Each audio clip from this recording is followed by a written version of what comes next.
again, No Jobbers Allowed, and we are now on episode 3. And as always, I am your boy, Big Ish, and with me, like always, is it's your guy Irwin. How you doing tonight, bro?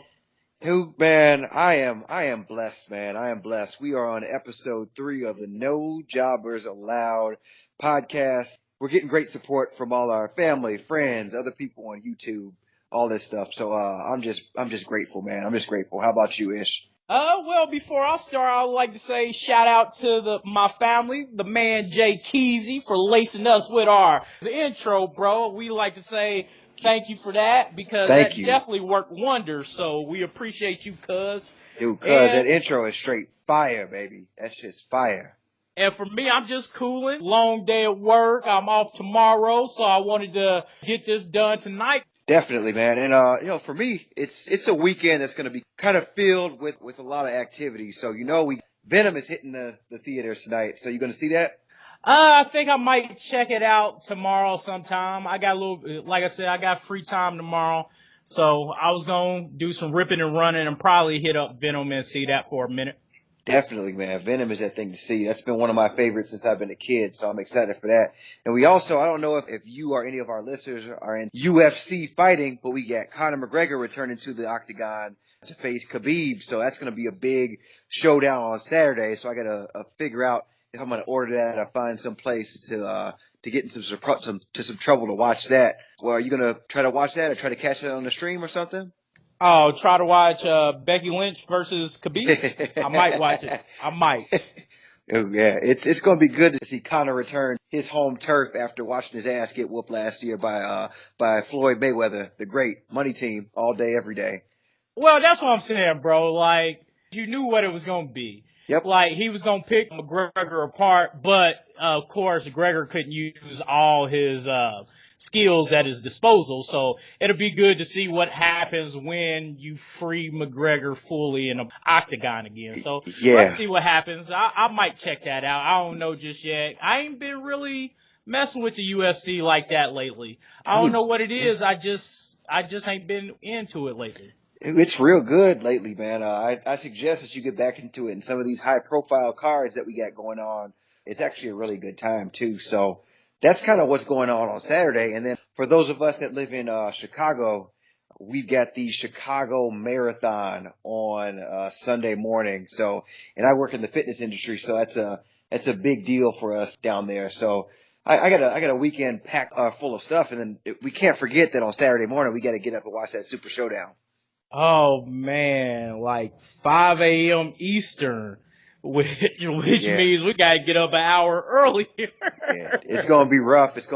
But it'll definitely be worth it. And if you guys haven't checked it out, we have a prediction show about what we think is gonna go down on Saturday at the SuperShowdown. You should check that out on SoundCloud and YouTube. If you're not following us on Twitter, you can follow us there. I think we might get some live tweets out there while we're watching it too. I'm not really sure, but make sure you guys will all watch all that content.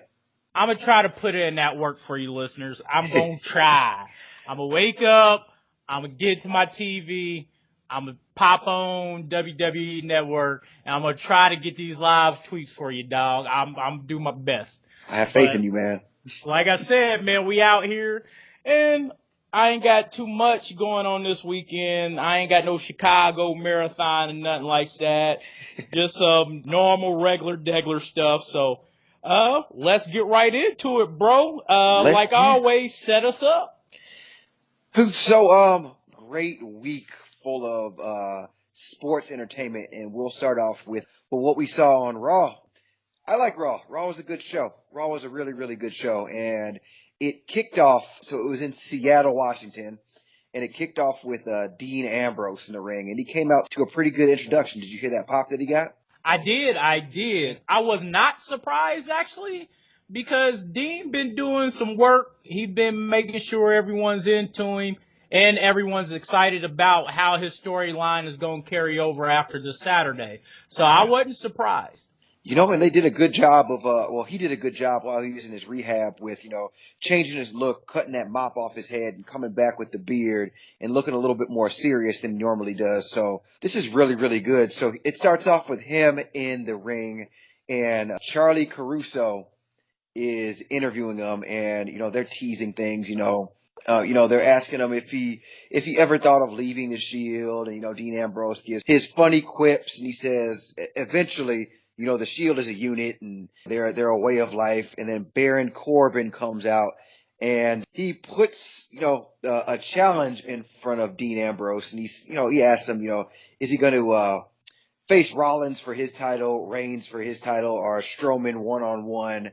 And in a weird twist of things, Ambrose says he wants to face Corbin. Did that make sense to you? For me personally, I would think if you get a chance to face the Universal Champion of the title, you take that, friend, foe, anything. That's what they're all in this for. So what do you think about him saying, I want to face you, Corbin, in a fight right now? Well, first I got to disagree with you on the friend, foe, or whatever. Because remember what he said. He didn't just say they were a unit. He said they were a family, a brotherhood. And I don't know, bro. Just because you might have what I want, I ain't about to fight you for it on live television, dog. Dude, I must have ice in my veins, man. Because if you tell me, hey, Ish has the prize that we're both going for, and you get a chance to go for him, as much as we love each other, we got to shake hands and we got to figure it out. And whoever wins, lose or draw, we got to be happy for each other. That's the way I look at it in this world of sports entertainment. Damn, listeners, it sounds like Irwin about to come out with his own podcast by himself. Cold-blooded. I got to watch out. He about to go ahead and Marty Janetty me. Damn. Uh-oh. That's another podcast. That's another podcast. But I thought it was weird that he wanted to do Corbin. Yep. Just because you still had the option, for all I just said, you still had the option of going against Braun. Yep. Even if you didn't want to go against your brother, quote unquote, right then and there, you still had the opportunity to go against Braun, the number one contender, knock him off, and then your brother ain't got nothing to do but respect you and give you the title shot. I like the way you think. You're not as ice cold-blooded as I am, so I actually like that. But then after that, he says he will face Strowman right now, and they do their thing. They have a decent back and forth. They got a decent back and forth match, and then it ends with a disqualification, man. Roman Reigns comes out there and he Superman punches Braun, and actually, that makes Dean technically lose the match. Yeah. So what I thought about that was, like you said, it was a pretty good back and forth match. Dean was having good hits, yep, setting up his spots around the ring. Then on the outside of the ring, getting some work in, throwing Braun over into the barricades, all that good stuff. Then getting it back into the ring, where then, of course, Braun got the upper hand and doing some work around Dean's neck, getting a lot of joint work going. And then, of course, that's when Roman came out. And then, of course, I hate the Superman punch in wrestling because it just looks dumb when it's not real in wrestling. But that's something that's one of my things I have to work through, listeners. I agree, though. So if you like the Superman punch, I ain't gonna hold you, but it sucks. So you're wrong if you like it, basically. And when you think about it, he sets it up like a finisher, but he does about 15 per match, man. Yes. It's like if The Rock did 10 rock bottoms every single match, like it loses its sting after a while. So I get it. So they, from there, after the bell rings, I think Reigns tries to hit him with a Superman punch again. It's blocked. They go back and forth, and then Seth Rollins, he comes off the top rope and he hits Strowman. And then Ambrose and Rollins get rid of everybody in the ring. They have their stare down. They go back to the stage. The Shield's music hits. The tag team champions are out there to join them after this point, Drew McIntyre and Dolph Ziggler. But then Baron comes out and he says this is not happening. I think he wants to save it for Super Showdown. He announces that Rollins is going to go against McIntyre and Reigns is going to go against Rollins is going against McIntyre later that night. And then Reigns and Ziggler are going to tangle together right now. Yeah. How'd you feel about that announcement? So they could have done that a little bit easier. Yep. Don't set up so long, dog. Get to the point. Because what I did like, of course, it was teased as it was going to be a Universal Championship match between Roman and Ziggler. And then, of course, Baron runs out, stops it. Nah, this ain't no Universal Championship match. You don't get to blase say that for Crown Jewel. This is just a regular match. Of course, right off the bell, Zig attacks Roman, gets some good work in. It was a pretty good match. Solid match from Ziggler. I really enjoy watching a Ziggler match because he gets in good shots and he makes whoever he going in the ring with look really, really well and clean cut. 100%. He's a selling machine, man. He really, really sells everything. I don't think I've ever seen a bad Ziggler match, to be honest with you. Like you said, I don't even want to repeat it because he's amazing. As far as all that goes, his in-ring work. And I agree with you. This is a great match. But of course it ends like every single match that we see with Reigns coming back and he hits, Ziggs with the spear and he gets the 1, 2, 3. And he stands tall and poses in the corner. Granted, I really understand that there aren't many things people can do nowadays that aren't already done or had to stop being done because of how dangerous the actual move is to the individual. But come on, can we stop seeing spears all the damn time? Like, I'm tired of that move. I'm tired of the Superman punch.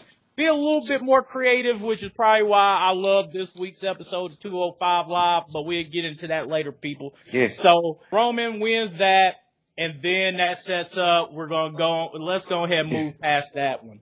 So then the next they have the match was Ronda Rousey versus Ruby Riott, one of your favorites. You know my girl, one of the members of the Riott Squad, one of my favorite people to watch is Ruby Riott. And one of my favorite groups right now is the Riott Squad. So I'm really excited about that match. So I'm going ahead and set that one up. Yep. So Natalya and the Bella twins are setting up, doing a little bit of talking about what's going to happen in Melbourne this Saturday. And then, of course, they cut to Ronda Rousey doing her shadow boxing work. Of course, it looks corny, but hey, it's kind of funny when you think about wrestling and you look back at all the overly serious characters that they have had in the past. So that was good. So they come to the ring, and then you have, of course, the Riott Squad, aka the Kanker Sisters, come out, and they show their little video package of them talking about they just came to destroy everything. So I thought that was pretty cool. It was cool. Real good setup for this Saturday. I really, really do believe that was a good setup. So let's go ahead and get to the match. So it's singles competition, and if you listen to the Super Showdown prediction show, you know me and Irwin have been on WWE's necks about getting singles competitions for ladies. So I was really happy about that. So this will start off as a good match. Ronda had the upper hand, doing some good ring work. Now, if you have watched Ronda when she first started in the WWE, you knew she had some things to work on, like really allowing the person she's running with to sell the move properly, because Ronda is still getting better at actually performing the moves, because sometimes you see her hit something and she's actually almost hits it all the way too well. So, seeing her being able to give leeway to her partner to sell it more has been really well. And then, of course, Ruby Riott, she gets tossed out the ring. Ronda Rousey follows her. Boom. And then we see Ruby get the other hand with a kick to Ronda. Then we start seeing Ruby do some real good ring work. Then, of course, you know, they get back out the ring. Ronda get tossed out by Liv and the other Riott Squad member, and the Bellas come around that corner like, what's up? You can call them Riott Control, if you will, because they was making sure wasn't nothing gonna go down. So all in all, this was a good match. Ronda gets back control. One of my favorite parts to the match was when Ruby Riott tried to hit the Riott kick, and Ronda caught her, gave her a nice toss, and then ripped the shirt a la Hollywood Hogan, you know, Hollywood the non-racist. So then she start working her with the punches and hit what I can only call a modified Samoan drop, and then gets the pin a little bit after that, after a little bit more ring work from the both. That was pretty good to set up this weekend, bro, all in all. Like, it's really got me excited. I believe it got the crowd excited to see more work. But that was a good matchup, bro. And that actually kept me into Raw because I was like, I'm tired. But watching that match kept me up for the rest of the night to finish out. With that one, I'm gonna just give my couple little nuggets on that. So one of my things is I honestly, if we're trying to, this is gonna sound very critical, but I feel like we see Ronda Rousey get beat up too much, and her claim to fame is how tough she is and how great she is. I think, as far as her specialness, having her in singles matches like this, for me personally, kind of takes away from that awe from her to see her get beat up. I would like to see her sell a little bit less because she's a legitimate killer. She's a legitimate fighter. She's actually fought for real in the UFC, I would like to see her sell a little bit less and not say go towards squash matches, but maybe, she should go through her opponents a little bit quicker. There's no reason, no way that Ruby Riott should have even put up this much of a fight. I'm not super mad at it though because it is Ruby Riott. She's a great worker. But in the future, I would like to see Ronda sell a little bit less. Just go through her opponents, be that badass person that we need to see from her. But that's just my take. I'm a cynical old man. Ice in my veins. Irwin's got ice in his veins.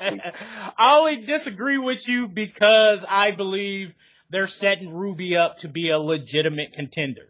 Mm-hmm. And if they're going to do that, the only way to set her up correctly is say she can handle her own. If she can't handle her own against the champion, then it's not a great sell. I mean, we all want to see Ronda Rousey wrestle, but they could have had her go up against one of the Bellas. They should have had Ruby Riott, go up and even beat one of the Bellas. It would have made for maybe a better match or for a better setup. It gives Ronda more reason to be angry and mad, or maybe have it to even where it was a singles match and the Riott Squad interferes and that makes Ronda mad. But again, it's not anything that I'm mad about. It's just I've seen her a lot, selling a lot to these people that, may not be on her level or not. All right, so moving on. You know what? Let's move on, bro. We good. Let's just move on because we could talk about that too long. No disrespect come against my Riott Squad. But I'm not going to shit on Ruby Riott because she's actually one of my favorites from the Riott Squad.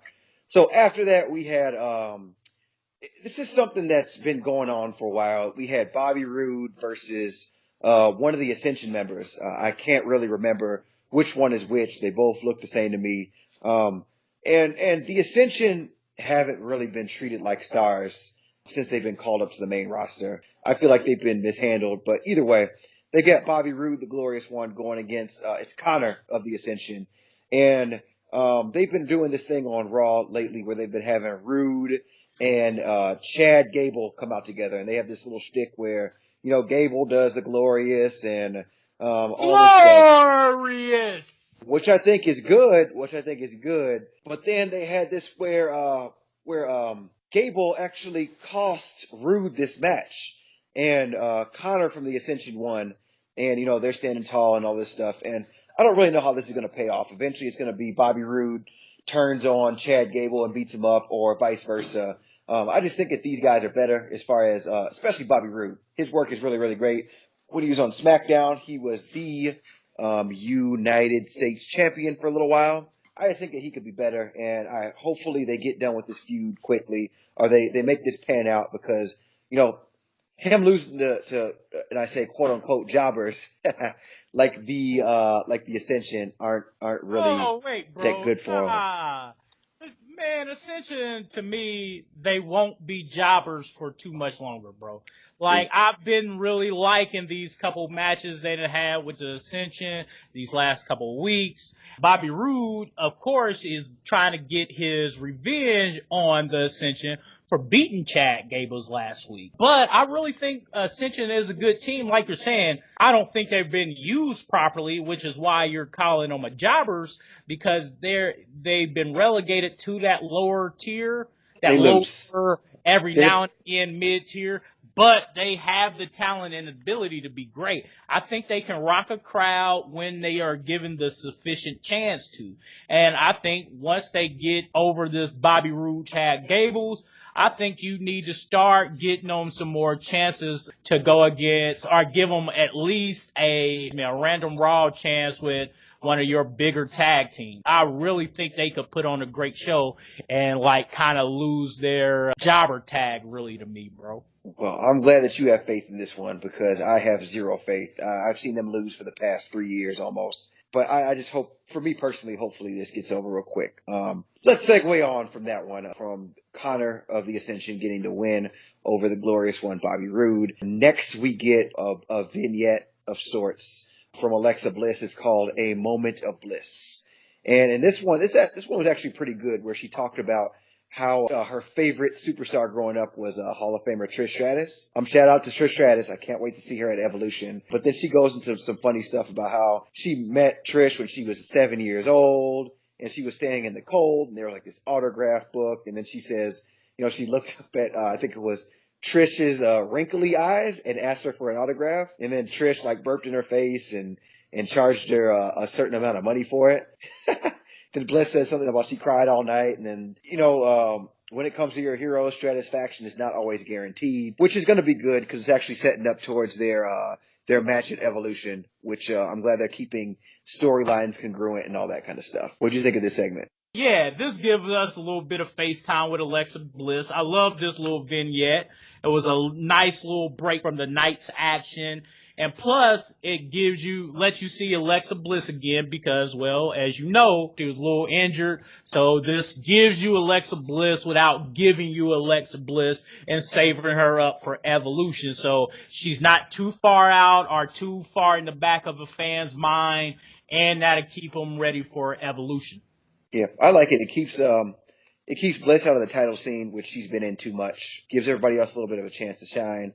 And it gives us that setup for Evolution. So I'm happy with that. And then moving on from that, we got two of your favorites in the ring. We had the B Team. B Team, go, go, go! Yeah, we had the B Team, Curtis Axel and Bo Dallas versus the Revival. And we just got off of the Revival having a fantastic tag team championship match with, Drew McIntyre and Dolph Ziggler.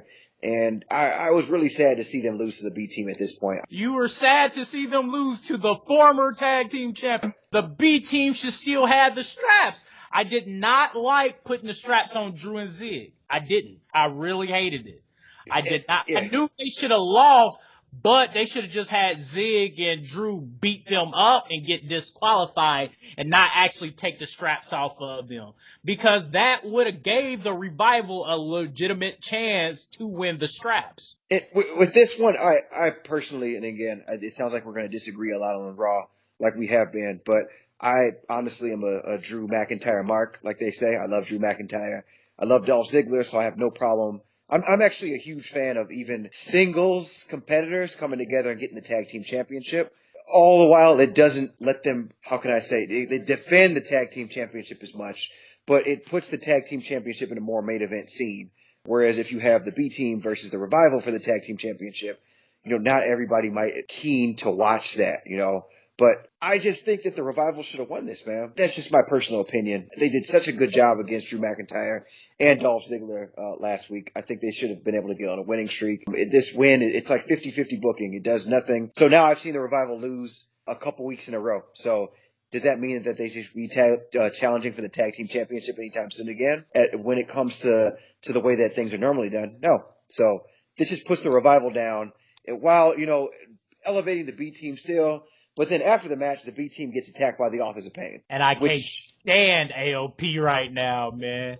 I can't stand AOP. But like you said, just like Revival, AOP had a really, really good match last week. And they were main eventing the week before. So it's one of those things where I have to disagree with you. I think it's a good setup. Because you got Revival losing, but that elevates the B Team. Then you got AOP, and if you believe they were so good in that main event last week, you got them attacking the B Team. So now you got an elevated B Team versus an up-and-coming AOP, and now you got some tension and your contenders for the tag matches.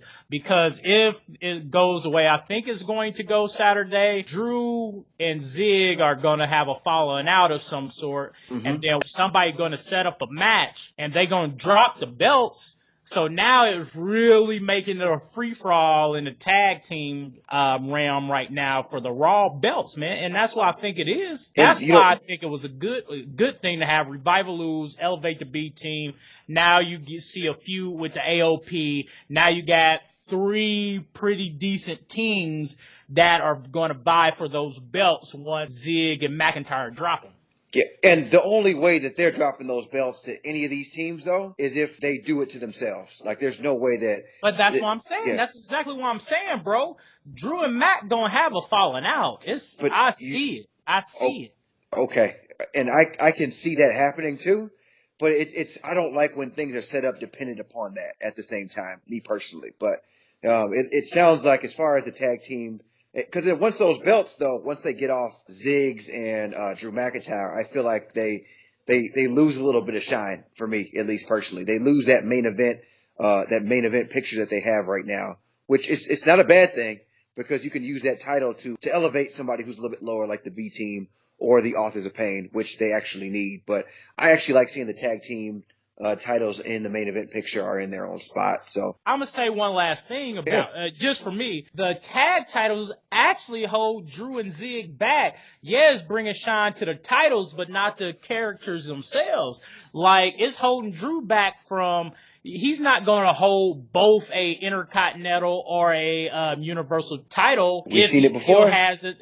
You think they're going to do that right now? I don't think they're going to do that. I don't think they're going to take that strap off Roman anytime soon, but they might let, Drew win the Intercontinental title and still have the tag team titles. Like that has happened before. We even saw we know that has happened, but I don't see it in the cards for Drew. They're not getting that strap off Roman Reigns anytime soon. So I think that's in my mind. I've already kind of taken that out of the realm of possibility for Drew McIntyre, for Braun Strowman, for Brock Lesnar, for anybody, because that title is going to stay on Roman for a little while. But I can see what you're saying, that it doesn't allow their characters to develop singly. But at the same time, I've seen where, Stone Cold and Triple H. One was the Intercontinental Champion. Triple H was the Intercontinental Champion. Stone Cold was the World Champion. They both had the Tag Team Championships. I thought that was amazing back in the day. And I don't think I thought it was amazing because they had brought the Tag Team Championships up into that main event scene. Yeah, but you're talking about 2 individual champions. Yes. Neither one of these are champions right now besides the tag.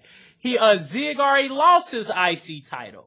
So right. But Drew can win that back. Drew can, right now, Drew faced, Rollins this week. So they could easily have him win the tag team or have him win the Intercontinental Championship while still being with Dolph Ziggler, this is like your normal stable. Like stables back in the day used to do it all the time. You're right. But if you win that IC, you're going to be focused. They're going to focus the storyline on the IC and not on the tag title. So why not give up the tag titles to people who will actually wrestle and defend the tag titles? I don't like people holding belts who don't defend belts, bro.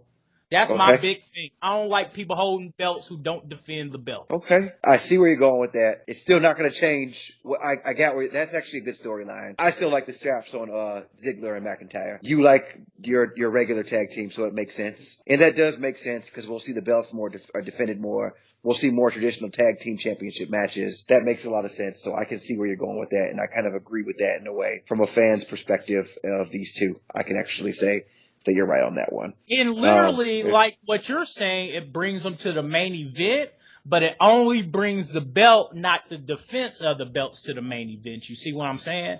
They have the belts, but are they defending those belts in main events? But last week they defended against the Revival, and it was a non-title match, but just having those 2 high-profile superstars in a match with someone who's up and coming makes them look better. Makes the up-and-coming look better. It actually made me think that the Revival actually had a chance to actually beat them and actually go into the main event scene as far as that goes.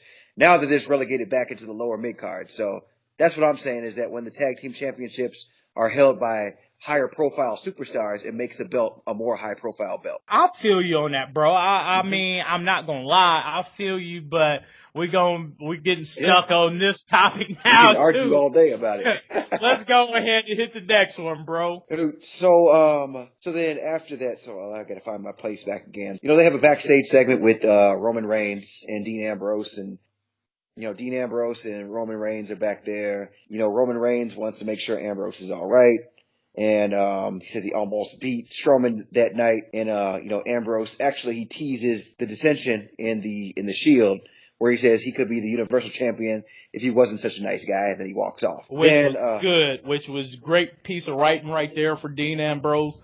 I like that. He wasn't too big of a dickhead. He just said, man, what's so nice? I might be Universal Champion. Which is and good. Just walks away. I like it because it also teases dissension. Just like later on that night on Raw, we get to the dissension on the Dogs of War side, but it teases good tension for Saturday. It's basically trying to make Dean look even more unpredictable, like a loose cannon for Saturday. Yeah, I agree. So, and then we have another commercial, and then back from the break, you got Baron Corbin. He's backstage giving props to the Authors of Pain. And he said he liked what they see. They shake hands, all that stuff. Then they go to Charlie Caruso in the ring, and then she gives us, some more insight on the awareness of breast cancer and Dana Warrior about being an ambassador. And we had one of those feel-good segments where WWE is showing how much charity work that they do. I like those kind of segments. It actually brings a little bit of a human element to WWE, and it shows that they do good in the community. Once again, just like on the first episode, we go to always talk about when WWE messes up. We always got to shout them out when they do good, too. So that was a good segment, and always going to big them up for that. Yep. I love that kind of stuff. And then after that, there's another backstage segment where they get Dolph Ziggler and Drew McIntyre. Ziggler saying it could be the Shield's last night, all this stuff. And then Strowman says he would have taken out Ambrose earlier, but he's tough. And he said he would fit perfectly in with them, and they need winners. And then Strowman kind of tells McIntyre, go out and do what you got to do, man. Go take care of business. Then he looks over at Zig and says, we don't need any weak people in our group. And then he walks off. So, and then McIntyre walks off too. That's what I'm saying, man. It's going to be something. Saturday's going to end somehow crazy. Saturday's going to end real crazy. So I'm really looking forward to that Super Showdown match. So let's go ahead and head to what was next after that little backstage. Yeah, and then after that we have the fantastic match against Seth Rollins versus Drew McIntyre, where they go back and forth. We get good stuff from two good workers who always put on a great show. Yeah, there's just lots of great action in this one. It ends when Ziggler runs down and never touches Rollins, and then Drew takes advantage of the distraction and gets the Claymore kick for the win. Then after that, all hell breaks loose. Everybody runs out. The Shield runs out. Ziggler and McIntyre out there. Braun Strowman comes out. Dean came out with the kendo stick, and they all just beat the crap out of each other. And then it ends with the Dogs of War standing tall over the Shield. How'd you feel about that? So I liked it because they try to play that is he or isn't he with Dean Ambrose when Braun came out there and the number game changed for the Shield. And they wanted to build up some suspense on whether or not Dean Ambrose comes out. Then, like you said, he came out with the axe handle and started giving them a little bit of work. Mm-hmm. And then, of course, they got the upper hand. So, all in all, that was a good match, and then a good overall scuffle after that. Yeah, I liked it a lot. And the best part was when the fans were like chanting. I think after they power slam Roman Reigns, like one more time.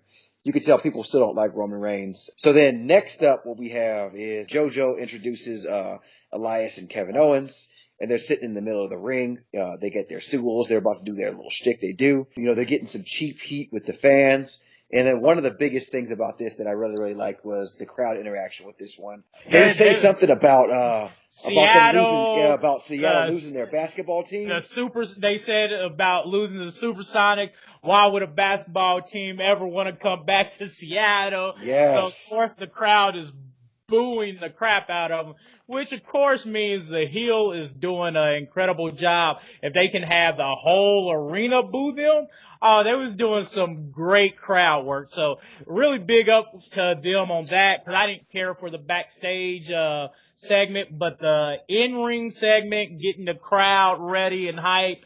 And then, of course, my man, Leo Rush, the 24-year-old piece of gold, comes out and gets to, showing why he was a great fit to be called up and work as a hype man for Bobby Lashley. And he was talking up John Cena, calling him a legend, getting everybody in the crowd ready and hyped for the upcoming match between KO and Bobby Lashley, but more importantly, getting them ready and excited for John Cena's appearance this Saturday in Melbourne. And listeners, by the way, me and Big Ish are really, really, really high on Leo Rush and Bobby Lashley's pairing right now. So I'm very glad they gave him a mouthpiece so that he could talk, or so they can have somebody talk for him. So then after that, we get Bobby Lashley versus Kevin Owens. They do their normal back and forth kind of stuff. We get the normal stuff, and then Rush, tried to tangle with, Elias at ringside, gets away. He does all his normal shtick, distracted Bobby Lashley, and it allowed Kevin Owens to take advantage, and he got the roll-up win. That just means that they're going to win at Super Showdown with that team. They 100% have to now. That's all it means is now Bobby Lashley is even more motivated on Saturday to win. And like I said in the Super Showdown preview show, listeners, go check it out. It's up on SoundCloud and YouTube right now. It's just going to make it for a more exciting match on Saturday, but they're going to win. John Cena, Bobby Lashley is going to win. You don't put that much star power on the side that's going to lose in this situation. Definitely not. That was that. And after the match, too much. Yeah, after the match, you get Leo Rush had to jump on Elias, and Elias ducks out the way. Nah, he caught Leo Rush in the air, knocked him down, and then picked him and chucked Leo Rush. Yeah, he did. What? Oh my gosh, I 100% forgot about that until right now. Yes. Yeah, oh man. He jumped off the top. Elias caught him in midair. That was crazy. Hit a forearm in midair, and Leo Rush's watch fell off. Dude, he knocked his ass out. Elias picked that shit up and chucked it all the way back up the entrance ramp. That was hilarious. Which makes it even better. Which makes it so much better. That looked brutal now that I remember that now. I didn't recall that until right now, until you jogged my memory. So thank you for that. I love what's going on with these two. It gives Kevin Owens and Elias something to do, and it gives Bobby Lashley a proper feud, and it makes it better. So then next we kind of have, I don't know if you want to touch on this too much. We got Bayley versus Alicia Fox. They're trying to promote the Mixed Match Challenge with this one. So they have, Balor's out there with Bayley, the modern day Maharajas out there with Alicia Fox. I didn't really care for it too much. I missed the match, so we can go ahead and skip it. Yeah. Bayley hitting the Bayley to belly suplex. Yeah. And then after that, they celebrate. Yeah. Have Alicia Fox won a match in the last 2 months? No, Alicia Fox is there to lose, man. God, I ain't seen a match in at least 2 months where Alicia Fox has won, man. Alicia Fox is there to lose, man. I'm not too high on that. It's just, Raw didn't have too much of those moments where it was down, and that was one of them. So then, after this, man, we get the segment of the night. Michaels, comes out, and HBK, Shawn Michaels, he comes out and he hypes the last match, or the last time ever, Undertaker Triple H at Super Showdown in in Melbourne, Australia. And, he's hyping up the crowd, and, there's only so much I can say about this segment, but it's, you gotta go watch it for yourself. It is great workers at the top of their game, even 20 years later. It's just pulling out my nostalgia, strings. What do you think about this segment? And if you want to go more in depth into it. I thought it was okay. I thought it was really good. Of course, I'm always going to be amped on anything Shawn Michaels, Triple H, Undertaker, Kane, anybody from my childhood that I always enjoyed watching. So DX and Brothers of the Destruction, they always something to watch for me. I don't care what it is. So I thought it was pretty cool. Then you hear Kane's music, take it back to the past where you used to see them pop up behind people and everything, and they just get to brawling. I love how Triple H came down after Undertaker once again just popped up in the ring. So it was one of those good little segments that get you ready for the match. That's all.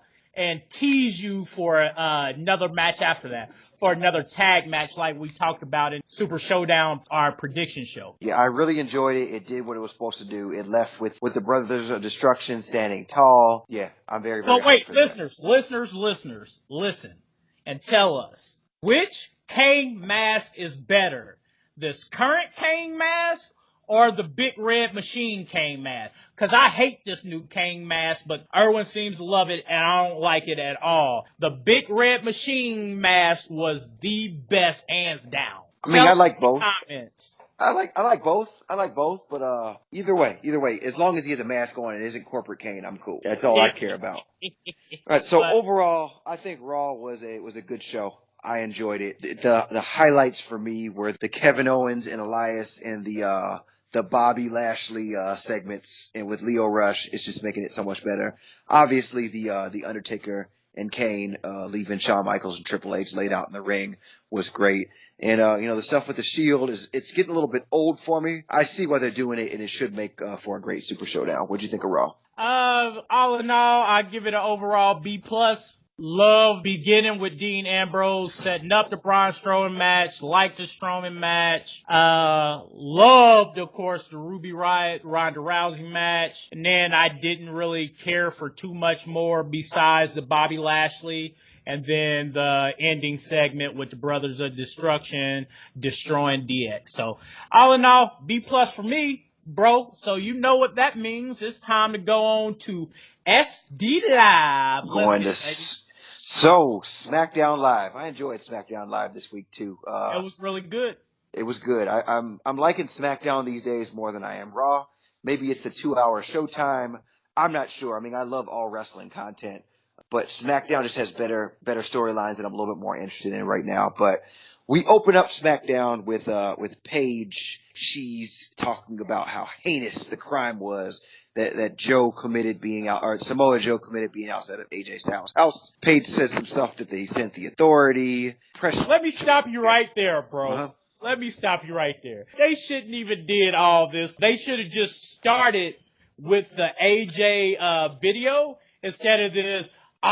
We thought it was the most heinous crime ever committed in WWE history. Very, should I say, if scripted is the correct word? Too performative. Yeah. It came off very scripted. Like, we sent the authorities there. They no way the authorities got there before he could have kicked down the door. Just stop.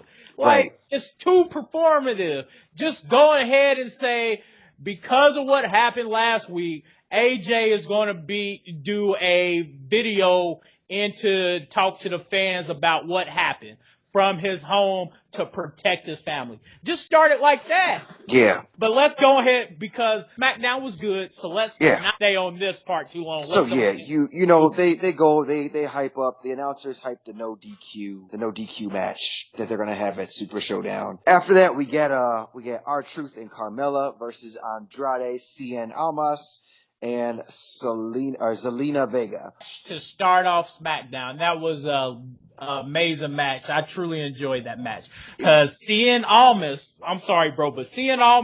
has been doing great work these last few weeks. He's been making SmackDown very watchable and enjoyable. And then, of course, getting his business manager, Zelina, into it was very good. And then, of course, you got newest, hottest mixed tag team with Fabulous Truth coming in and rocking the crowd. What's up? What's up? And getting everyone going. And Carmella, of course, like I told you before, she one of my favorite single competitors on the women's side. But as a hype man and playing off the energy of R-Truth, he's been amazing these last couple of weeks. From the Truth TV segment that week, from the segment before where she was hyping up R-Truth and his match against The Miz. Like, let's just say this pairing has been really good, and this match was amazing. So you start off with R-Truth and Almas starting off the match in this mixed tag match, and it was pretty good. They got a lot of good ring work going on, doing a lot of high flying. One of my favorite parts is R-Truth does a arm whip into the ropes, and then the Tranquilo, bro. And then, of course, Zelina pulls with him. And then Carmella comes in, do the splits. R-Truth jumps over, does the splits. That's a great spot. It was just incredible, bro. And then they do a little bit of more ring work. So it was Carmella and Zelina, which they look pretty awesome together in the ring working with each other. And then Carmella gets the upper hand, rolls up Zelina, and then Cien comes in, pulls Carmella off. Of course, R-Truth jumps in, knocks Cien out the ring, and then Camilla hit. Oh, bro! Zelina rolled her up, and then a smooth as hell transition from the roll up into the silencer submission technique, which got Carmella the win on Zelina. I will say that was one of the smoothest transitions I have seen in a while, bro. It was cool because she like dodged the kick. And then, like, Carmella hit, I think she calls it the code of silence. Yeah. The code of silence. She hit the code of silence. So, I agree with you on that one. That match was a good one to start it off. They've been doing very, very well with this pairing of R-Truth and Carmella. It gets a seasoned veteran like R-Truth, some time on the show. He's actually very charismatic and actually kind of entertaining with this pairing. And Andrade's really, really good in the ring, and having his manager wrestle and still be able to talk and be his mouthpiece. It's another perfect example of a good pairing. So I like that one a lot. Moving on from that amazing match, we had a backstage segment where Ty Dillinger goes up to Paige and says he wants Randy. Paige is like, do you really want to do this? You know, going back and forth a little bit. And then she actually said something about how Jeff Hardy has been out since he faced Orton. Yeah. And Dillinger's like, I don't care. I want Orton. He makes the match. Ty Dillinger goes on about his way. You know, I don't really know a lot about Ty Dillinger, but at least they are trying to bring up young talent by using some seasoned veterans, which, you know, this is two things in a row. You know, they're using R-Truth to help out with Cien or with Andrade, and now they get Randy Orton trying to help out Ty Dillinger, so I like it. So then after that, they have the tag team champions. They're going to do a pancake cooking demonstration. Man, bro. Okay, so let me talk about this because I was on Twitter and I was talking about this because this was just a good segment by the tag team champions, The New Day. So they came out, of course. I was like, what was going to happen? What's going on? And they were going to do a cooking segment. So, you know, they come out with pancake power, throwing their pancakes in the ring. And then they had extra gentlemen come down there with them. And I will get to him in a moment. So they do their thing, talking themselves up, getting the crowd hype and getting them ready for Saturday for Super Showdown. And then, of course, the bar comes out. We don't set the bar. We are the bar. So they come out and just start getting into it. It was a good scuffle. And they start whooping up on the New Day. And you would think the numbers game would have took them out scuffle because it's 3-on-2. But they go ahead and whoop up on Big E, get Big E up out the way first. Then they hit Kofi in the face with flour. And so they whooping up on him. Then slamming up on Xavier Woods. But that isn't why I don't like the bar right now, bro. They did something despicable. What they do? Did something I don't think they can come back from. You could say, I believe they lowered the bar, bro. Oh, no. What did they have to do that, Ish? Dog, they poured pancake batter on Mr. Booty's Worth. I couldn't believe it, bro. They poured pancake batter in the hat, put the hat on Mr. Booty's Worth, and then told him to get out the ring. All he wanted to do was come to the ring with the New Day and show the WWE Universe how to cook pancakes, bro. That was uncalled for, dog. That was disrespectful. That was very disrespectful, man. So you described all that so well, and I actually like this segment. I think it was entertaining. I don't like the fact that the bar, you know, poured the pancake batter on Mr. Booty's Worth. I see you're very upset about that one, as I am. that just means that the New Day are going to have to go ahead and get their comeuppance on Super Showdown. I still got them. I still got New Day losing to the Bar. I still got the Bar taking that dub. Nope. Yes. Nope. That's not going to happen. Like you said, let's not try to hammer out too much more out of the segment. The segment was great. It was entertaining, and it was a real good pause from the action of the matches to come on the rest of the night. So let's continue into it. Yep. So the next, we got Ty Dillinger and Randy Orton, where, Orton did his normal stuff where, Dillinger meets Orton outside the ring, he unloads on him before the bell. They go back and forth, they're fighting, they're doing their thing. Orton does, or Dillinger actually, was getting the upper hand at first, but then Orton, starts to take the upper hand on this one. Then Orton removes part of the steel ring steps. The referee warns him. Orton takes one of the turnbuckles out of the turnbuckle bolts and places it on Ty's finger, and he twists his finger, and it's all crazy. Like, Orton's doing some crazy shit these days. From when he put his finger in Jeff Hardy's ear hole to this thing now, like, this is crazy, man. Don't forget he took the screwdriver to Jeff Hardy's earlobe. Yeah, man, all that crazy stuff. So they're making Orton out to be a menace now. He's a fucking sadistic killer. So Orton finally lets it go, and he leaves, and then Dillinger's in the ring. He's, oh my God, it hurts, all that kind of stuff. And then we get some more hype about Daniel Bryan versus Shelton Benjamin tonight. To segue on from that, we get a backstage segment where The Miz is going up to Shelton Benjamin. He says, you're welcome. And they talk about a tweet. The Miz is hyping up Shelton Benjamin. And he's doing all this stuff, to get him hyped. And then, Benjamin is talking about how he's been sitting on the sidelines, and he's ready to go ahead and make Bryan the first example of what he can do. I like this segment. It gives a legend like Shelton Benjamin something to do, and it also makes Miz look like a cowardly, dastardly heel because he's having somebody like Shelton Benjamin do the fighting for him.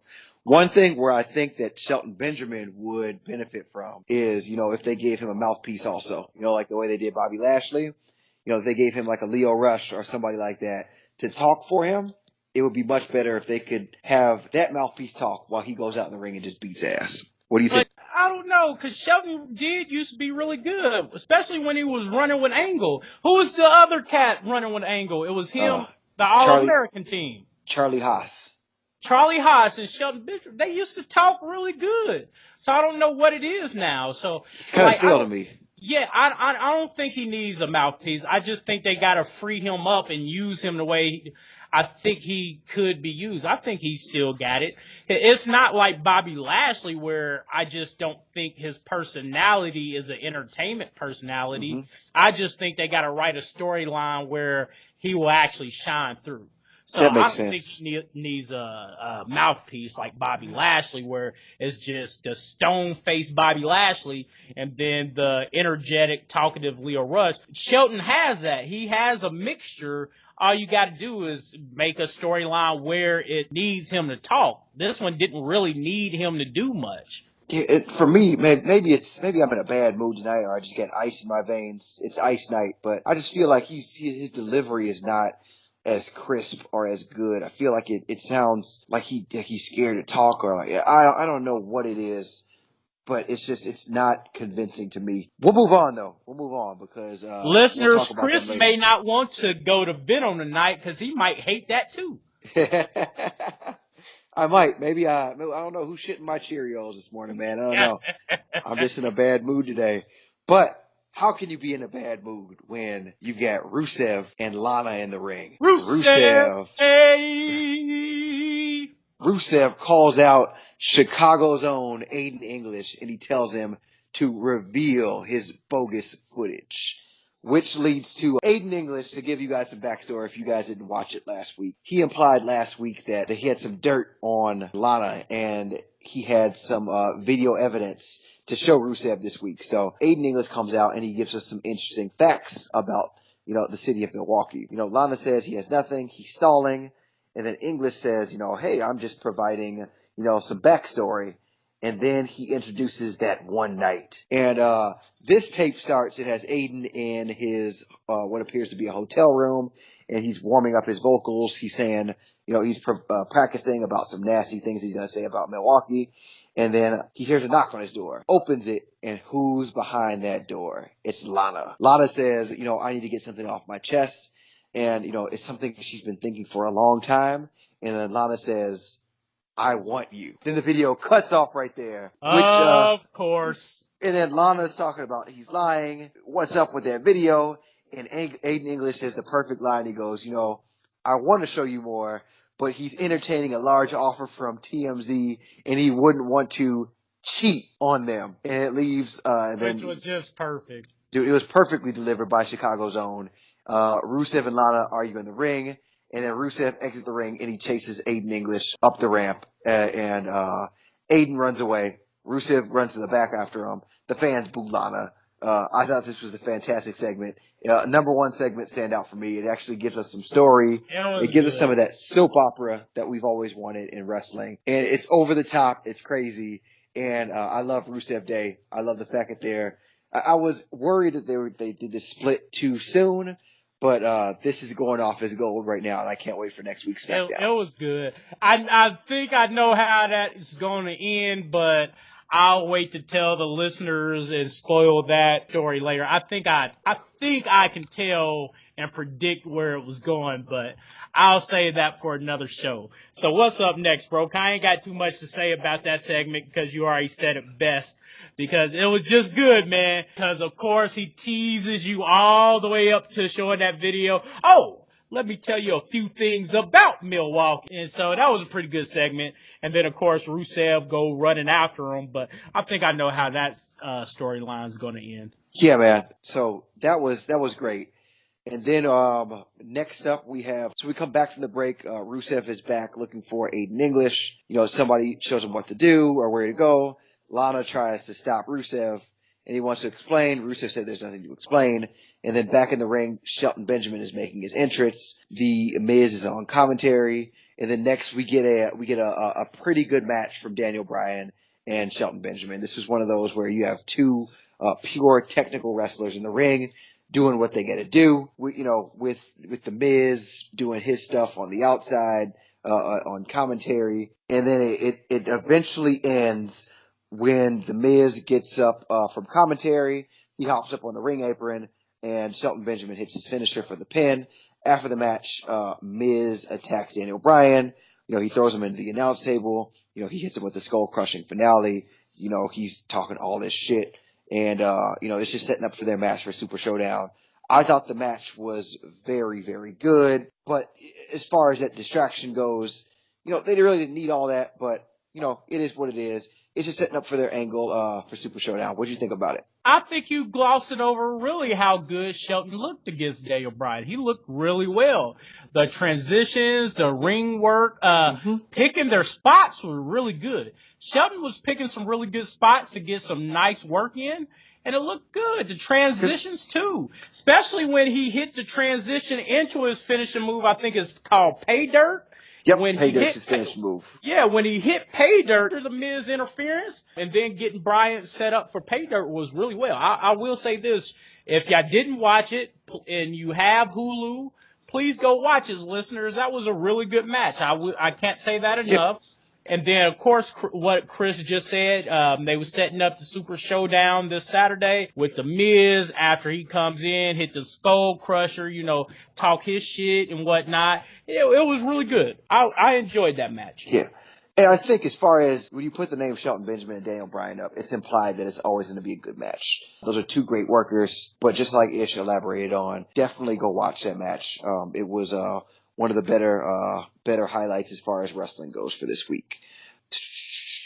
And then later, they tell us that, Becky Lynch has a Super Showdown surprise. Naomi's in the ring, plug Susan G. Komen, the breast cancer awareness like they had. Another feel-good segment from that. And then we get the Empress of Tomorrow versus one of the Iconics, Peyton Royce. Yeah, they do their thing. They do their thing. This match, honestly, to me, I know we always say that Asuka does a good job when she's in the ring, and she did what she's supposed to do. this match just didn't do it for me. I'm not going to hype it up. Asuka's a great worker. To me, it was kind of filler. It was a filler match. And honestly, the low point of SmackDown, which, it is what it is from that. What'd you think about it? Like I said, I always like Asuka in the ring, but this was the one time that I could have done without an Asuka match. That's why I'm afraid for the Empress Glow versus the Iconics match on Saturday, because the Iconics really pull it down for me. I'm not saying they're not good. I'm just saying they're not for me. I don't like them.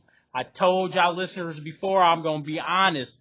I don't like the Iconics. They don't do it for me. Their characters are kind of annoying, and they don't really sell me as a team that can beat a really good singles competitor in Asuka or another really, really good mid-tier character like Naomi.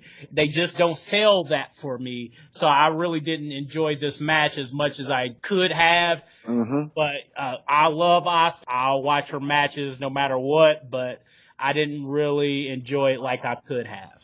Yep. So, that was what it was. It's setting up for Super Showdown also. Finally, on SmackDown, we finally get Becky Lynch's Super Showdown surprise to reveal. Becky Lynch, or AKA what I've been calling her, Conor McGregor, because that seems like her shtick right now.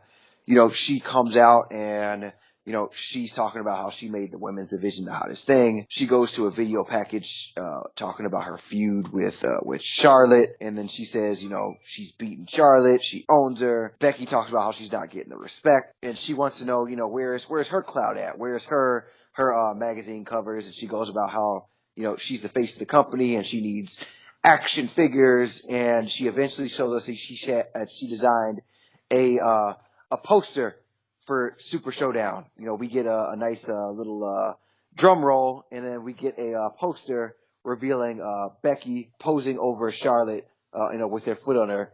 And then she says something like, I do believe it. Super Showdown isn't about Undertaker and Triple H. It's about Becky defending her title.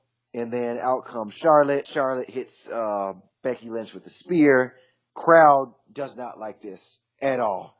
Bro, which killed me. Like, here you have your baby face coming out here taking out your heel. And the crowd is just not on Charlotte's side. They're screaming, "Go Becky! Get up, Becky!" Like, it's crazy how much the crowd has turned on Charlotte, bro. You know what this is, though? This is a classic case of when somebody shoved down your throats too much, you rebel on it. It's like when somebody tells you Roman Reigns good for you. Roman Reigns.